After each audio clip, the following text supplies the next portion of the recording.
шырайлы Шымкент деп айтайын деп Жаркент екен оказывается. Жаркентке кетіп бара жатырмыз. Почти жетіп қалдық. Қазір қаяққа келдік? Жаркентте отырмыз. Жаркенттің өзіне келдік па не? Біз қаяққа барамыз қазір? Пенжімге барамыз. Бұл қанша километр? 15 километр ма сондай. Жігіт ауырып отыр, басы ауырып. Бас деген жиі ауыратын болды ғой бұл. Ұйқы дұрыс емес, конечно, таңға дейін жұмыс істейміз. Білесіздер ғой, штукатурка істеп жатыр қазір, таңға дейін жұмыс істейміз. Бір ай болды біз бір-бірімізді көрмей жатырық қой дұрыстап. Таңғы сағат 6-да келеді. 6-да келем. Сол ұйқы дұрыс емес, сосын бас ауырады. Давление ғой, бізде тұқымымызда сондай өз. Мамамда да бар, папамда да болған кезінде, біздің әке-шешеміздің бәрінде бар сондай өз. Негізі маманың туған күніне октябрьдің 10-шы деп едің. Биыл кірамаймыз ау. Биылға үлгермейтін сияқтымыз. Өйткені штукатурканың залдыкын бітірдік, кеше енді бір комната қалды, бізде кухня ғана қалды. Сонымен бұйыртсана істейтін жұмысшы жігіт ноябрьде келетін болды. Сонымен ноябрьде ол кірсе, ішіне отопление кіргізіп, сыртын бәрін қаптап, сосын соның ішінде жүріп істей беремін дейді ремонтын бәрін ше. Сосын сырты келесі жылға алайын деп тұр, Құдай қаласа. Сыртын бәрін бітіріп, келесі жыл дұрыстап намаз елестеп кіргізбесек, биылға апыр-топырға асыға сүгесқа бұл бір жер дұрыс болады, бір жер бұрыс болады. Сонымен ондай нәрсе жасамай ақ қойып тұрмын. Енді Алланың жоспары біздікінен мықты ғой, бәрібір біз айтқанымен Алланың дегені болады. Сол үшін биыл енді бұйыртса ішін бәрін толыққанда бітіріп дайындап қойсақ, келесі жылы сырттағы жұмыстардың бәрін аяқтап, сонымен Құдай қаласа кіреміз бұйыртса. Ансамбльдің адамдарын күтіп отырмыз. Зорға айдап келдік. Қанша сағат айдадың? Мына 3,5 сағат. 4 сағаттай жол жүріп келедік қой, короче. Жімге де жеттік. Мама киімдерімді алып, енді машинаның ішінде киінетінім бар енді. Киімдерімді қарасаңыздар қалай жатқан. Мен пакетім мандаға. Менде саумал бар ғой, кстати. Тоқтана пакетімді алайын. Шыбал как раз. Бекштан басып бағанан бері ауырып келеді. Мен есім ауып, бермегем ғой. Тоже түсірейін, не дейсің? Сенің всегда есің ауып жүреді ғой деймін. Маған су бер, жаңа суың бар еді ғой. Сразу көмектеседі. Өзіммен бірге алып жүрмін саумалымды, вита саумал. Не? Ойба! Қайтеді құрсын. Елі өтірік ішпеді екен деп нетпесін деген ғой, көрсетейін деген ғой, шыны ішіп жатқанымды. Өзің денсаулығың үшін ішесің де құрсын. Біреу үшін ішпей, біреуге кімге не доказать дейін деп жатсың. Сосын 2 күн бұрын, короче, бір тойға барамыз, сөйтіп. Талдықорғандағы той ғой. Сөйтіп шұбат ішші деп шұбат әкеп берді. Шұбат ішіп алдым, артынан саумал іштім, қымыз іштім, солымен біреуге сен не кәне тұршы деп туалетке кетіп қаласың. Жақпады ма? Іштеген жаман өтті бар ғой. Өзім ішім сондай ішті, бір адамдар болды сондай жаңағы. Іште сразу шөтетін адамдар. Сондай адамдар жақсы шығарған екен деймін, саумалдан да неменші, капсуламен шете бересің. Ішті де өткізбейді, жүректі де айнытпайды. Тем более біз сияқты қызмет жасап жатқан адамның іші өтіп жатса, мынаяқта тойы жайына қалады ғой, ятты. Сол үшін. Қалайсыздар, бүгін таңға жуық Жаркенттен келдік. Қазір объектіға барып жатырмын, мебельщиктармен немен потолочниктармен кездесуге. Біраз жұмыстарымыз задерживаться етіп жатыр. Не ситуация болғаннан кейін біраздан кейін айтам, енді жігіттер хабарға шықсын деп отырмын. Уже қанша уақыт, ұзақ уақыт күттім. Мен всегда адамгершілікке салынам ғой. Ақшасын да вовремя беремін. Бір күн ешқандай жұмысшымның ақшасын бір күнге кешіктірмеппін осы күнге дейін. Және де аванс, маған қарызға бере тұрыңызшы деген кезде мен никогда отказ бермей, сол секундта берем да. Бәлкім менің жақсылығымды көп адамдар бір слабостьқа балайтын шығар, наверное, деп ойлаймын да. Бірақ с этим нужно кончать.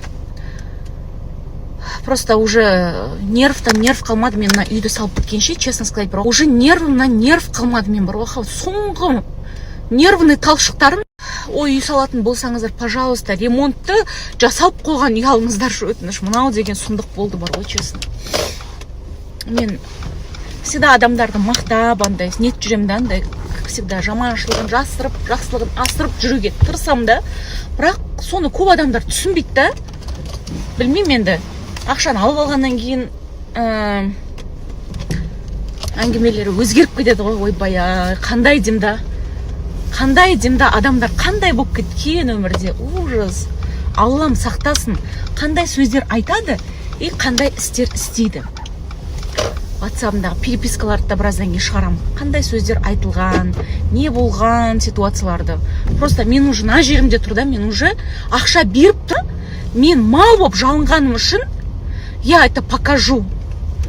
Ақшасын төлемей істесем, ладно. Маршрут перестроен. Мен иногда бір нәрселерді бүйтіп айтып тастағым келіп тұрады да.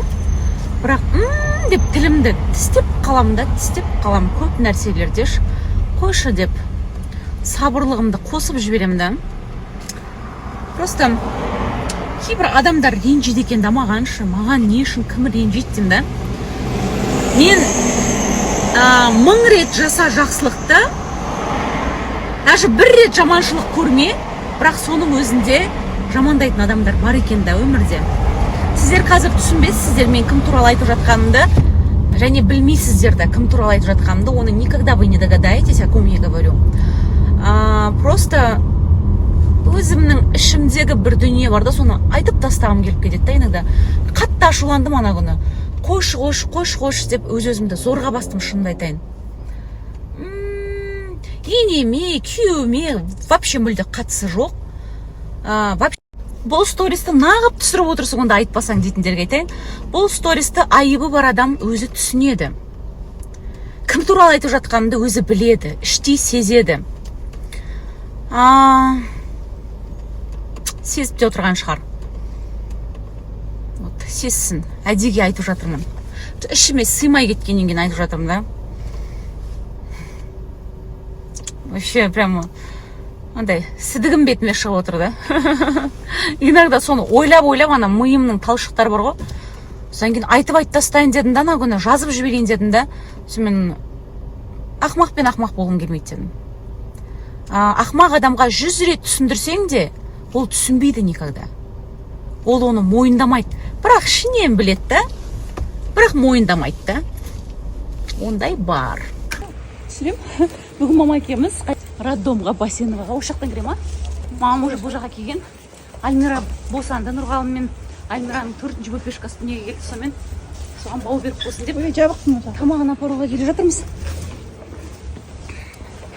Сол Бұндай жақ емес еді ғой. білмеймін ғой. Мамамның қызы жоқ, мамам барған болатын алдында босаған кезде келіп едіңіз ғой. Иә. Қартайдыңыз ба? Центральный жағынан кіріп едік қой, сен басқа жағына тоқтадың ғой. Альмира мен Нұрғалымның бөпешкасына не тілейсіз? Дені сау болсын, үлкен азамат болсын. Футболист болсын, чемпион болсын. Как раз Қайратпен Иә, бүгін сондай знаменитый күні не босанып жатыр ғой енді. Иә, Сондай белгілі азамат болсын. Иә, нар тұлғалы бұйырса. Иә. Сондай, короче. Міне осы ғой центральный. Мен Ерасылды осы жерде босанғам. Осы жақтан шығарып едіңіздер ғой, мама, помните? Иә. Келдік. Бол түсірдім. Все, рахмет, давайте. Қасырейін дедім да, болмайды шығарып балама. Болмай ма? Мен түсіріп жатырмын. Сен сторисқа түсіріп жатсың ба? Иә. Иә. Алданып қалды Зухра десең. Зухра келіп қалды. Мен баламды кішкентай екен дейді аяқта. Қандай кішкентай балам қандай болатын. Альмираның бетінен сүймей бүйтіп нетіп жатыр. Иә, алыстан. Дұрыс. Тым более менде сәл аллергия болып па, кетіп қалдым да, ана күні сонымен қатты нетіп қойдым. Рахмет көп. Бүгін кетіп қалды аллергиям. Чудесным образом. Рахмет көп. Рахмет көп. Давай. Әп-әдемі болып кетті өзі. Азып, құдай-ай. Ойбай. Мен әлем Ақботадан Әбеттен жалында сәлем деп қояйын да. Ұйқының бұланын орындап Әбетке дейін ұйықтадық. Қас магазинға шықтық. Кебет. Ойбай, Гүлішке, құлайыңыз. Гүлішке. Шығам деп әйтеуір қазір шығып бара жатырмын қалаға. Саумалды алуым керек, еще деген машинаны жуғызуым керек. Әйтпесем деген ужас болып жатыр. Хотя бүгін жаңбыр жауады, погода сондай болып тұр. Бірақ іші невозможно болып жатыр ғой. Сонымен машинаны жуғызып алуым керек болып тұр.